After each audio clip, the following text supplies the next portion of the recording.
I think the main thing is Yuya fought back from a really big deficit, and I think you shouldn't expect to get away with that once again. So what's interesting to me then is, like, do you commit to the same mode once again, right? Because I do think the Water Terra hands is just the best solution into Flutter Mane early, and I think if you look at Ashton's team, the only way to really hit the Iron Hands with Water Terra, specifically for a lot of damage, is Wild Charge from your own Iron Hands. And so I wouldn't be surprised if Yuya goes for the same combo, but then maybe adjusts like the turn 1 play.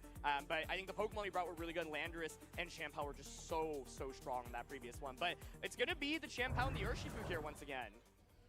All right, it's time for game number 3. Okay, so we're just leading with Ashton the and really Yuya good are endgame that we tied had up last time. 1-1. one in this best of 3. Okay. And so the winner here is going to be able to keep an undefeated record heading into Swiss round 3. And you know what? I appreciate that Ashton is starting to think about the Terra right away, just as an option to be able to get through some of this. I honestly like juicy dark type Pokemon. You really like to see that if you got the Flutter Mane out. Yeah, I think one of the things to think about here is there is that Ghost Terror on provides. so that is true. Yeah, as you can see, Ashton's like, I don't really know Okay, so about he's going to the switch takeout on that Torkoal slot. in for That's a Flutter little bit Mane, risky. So Volt switch here we go. out Flutter is going to Iron switch. Hands, Ashton recognizing, and then get a "Hey, game slow one, I got pivot pretty back lucky. into Flutter Mane There's for that turn miss 2 on is what I'm thinking. immediately. Let me just try to play around that and break this focus Volt attack switch first. being a move that Really you what do a we're little bit of going for here, damage, we also know and how then you much switch that back to bouncing your really did into the Ursa, trainer. right? So And because we're Iron gonna Hands see is really protect slow, the it means you do Champa, that switch at the end of the turn instead of at the beginning. Okay. Makes a lot of Double sense to protect kind of scout puts out the a little bit kibosh about on what's that, though. going on. And if you're able to bait out the Terra, then it gives you a huge advantage. And now to go Torkoal's kind of forward through the vulnerable. rest of I the think it has turns. protect. It has But now you've flamethrower, got earth power. Torkoal Yeah. on the field. At least you're going to be able to We're going to try that some again. of the damage coming out from And we that really want to Rocket break the Sticker focus sash on Shen one of my Pao, questions now is which is why how we much keep damage can targeting you do into Volt the, Switch into it. Iron Hand slot? Can you close combat and go for example, an Ice Cold Crash and just double up into that slot and get a knockout? Iron Hands is really bulky here, but it's going to be the Crunch. So, okay, Crunch plus Surging Strikes and a Torkoal I think would make a lot of sense here. 105 down to 63. That's really close. I think it should get the knockout. This is going to knock out, yeah? Looks like it will. Okay, so Torkoal's out of the way, but honestly, I don't think Torkoal is like the biggest threat in this matchup. So Hands here, of course, will be able to get an attack. Torkoal not doing the tremendous offensive pressure that you'd expect because it's not being used in Trick Room. It's really strange. I don't know if I agree with this play style. So we brought Cress again. So we still have that Trick Room option, but the Flutter Mane just runs at odds with it. Like I don't see what the game plan here is with these four.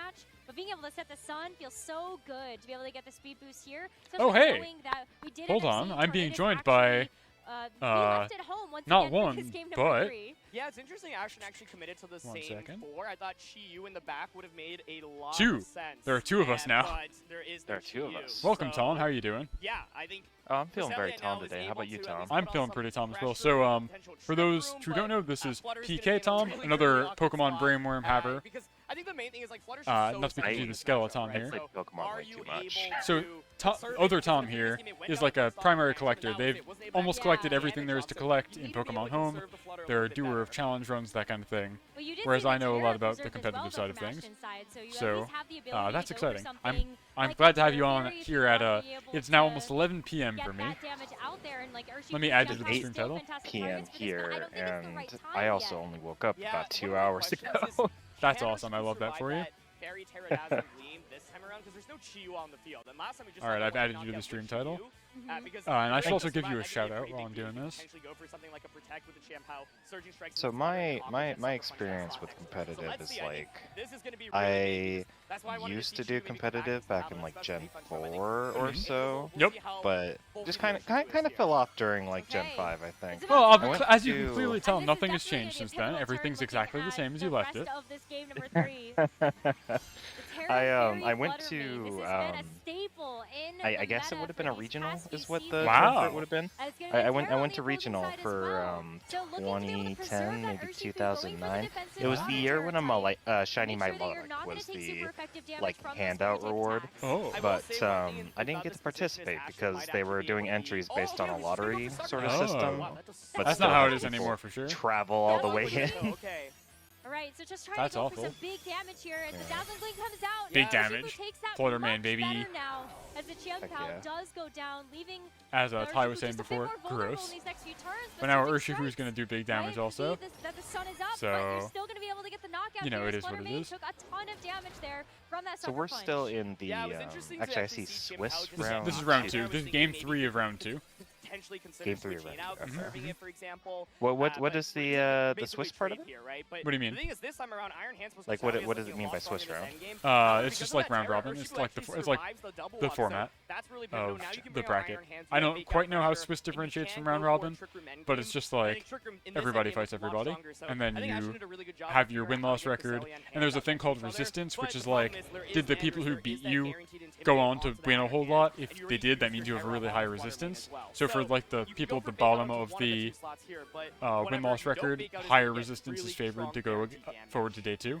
So like if you lost to like the people who eventually go on to top cut, your resistance would be very very high, which is good. But if you lose to people who get knocked out and have a worse record than you, your resistance is very very low, and so it's unlikely that you'll proceed if you're on the cusp. Yeah, I think what makes the sort of thing where like if you lose to the person who's beating literally everyone, they're not going to hold that against you. Pretty much, yeah.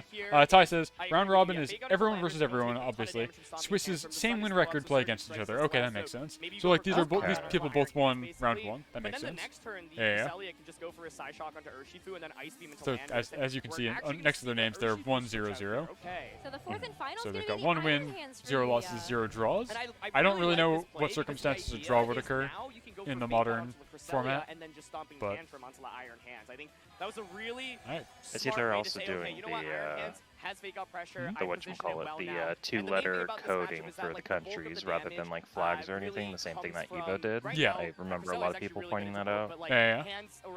Ty points out the draw is not allowed in VGC, which is, as far as I understand it, correct, yeah? So, again, I really don't know why they have the number there. Gotcha. They copy pasted the it's format. probably just like keeping the overlay information just the same. From the Landers onto Iron Hands, and Well, one hit knockout. I'm surprised.